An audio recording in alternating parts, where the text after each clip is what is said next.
stunning new report reveals that intelligence officials believe that at least 300 American citizens are now fighting side by side with ISIS militants in both Iraq and in Syria.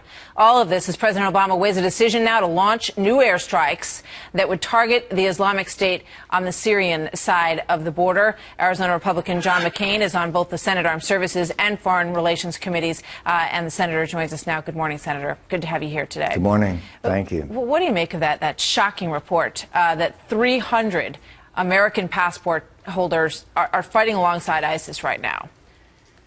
It's not surprising, and there will be more. And the thing that's more disturbing is there are thousands of Europeans, and as you know, the Europeans can travel to the United States on a passport. They don't require a visa, and so there's no doubt that the threat is dramatically increasing, and it was predicted and predictable. And unless the president comes up with some kind of strategy, articulating what his goal is, then I think we will continue to flail, and you'll continue to see ISIS maintain and expand their influence both there and throughout the region.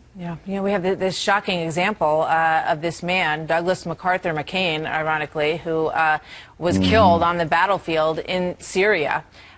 He brings this story home. We're hearing from his cousin, who's saying that she can't believe that he would be involved in anything like this. But here's just one individual, and we see this portrait of potentially so many more. What do you make of it?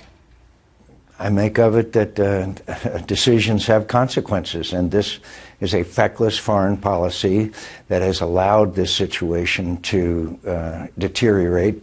You can go back to our failure to leave a residual force behind, which we could have, no matter what is now being said by the administration. Decision not to attack Syria after the chemical weapons usage. And by the way, there's now evidence of chlorine gas usage by Bashar Assad. And we need to have airstrikes. We need to help the Free Syrian Army. We need to help the Kurds. We need to orchestrate and assist a reconciliation between Sunni and the new government. But most of all, the president needs to tell the American people what our strategy is. There is no strategy. They flail from one issue to another, reacting rather than acting. Martha, could I just add, interesting events took place this week. One was a ceasefire between Israel and Hamas. No American involvement. Attacks by UAE and Egypt, air attacks in Libya against the Islamists there, without even telling the United States of America. Decisions have consequences, and when the president said the United States was going to attack Syria because of the chemical weapons issue and then didn't, believe me, these countries decided they would have to go their own way. I think a lot of people in history will look back at that moment as a real pivot point and a turning point in the way that the United States is perceived around the globe, and we may be experiencing the benefits, the result, I should say, of that. The president, when he spoke to the American Legion yesterday, and he said something that may go back to his reasoning for pulling out of all these countries in the way that we did in the first place. And he mentioned the fact that, troops on the ground can feed extremism in these areas. I'm curious what you think about that comment. I just don't understand a lot of it. I understand why he became president, because of his opposition to the war in Iraq.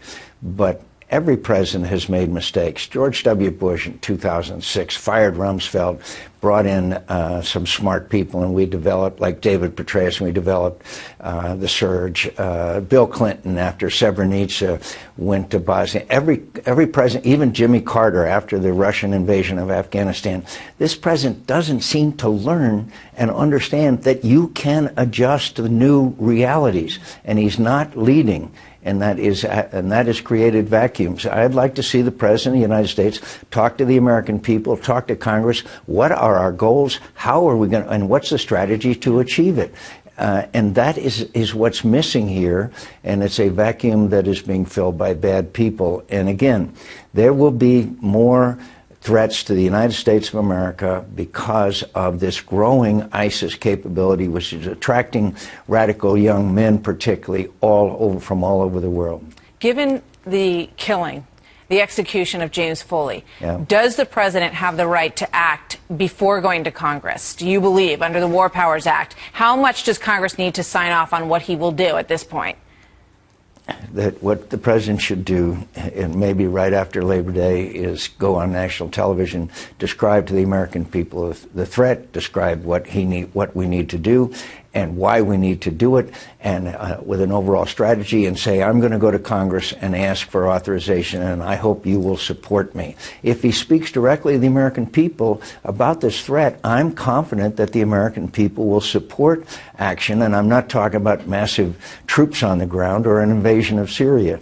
But for God's sake, please help the Free Syrian Army. I am heartbroken, Martha. I am heartbroken knowing these people that I met with that are now dead because we would not help them.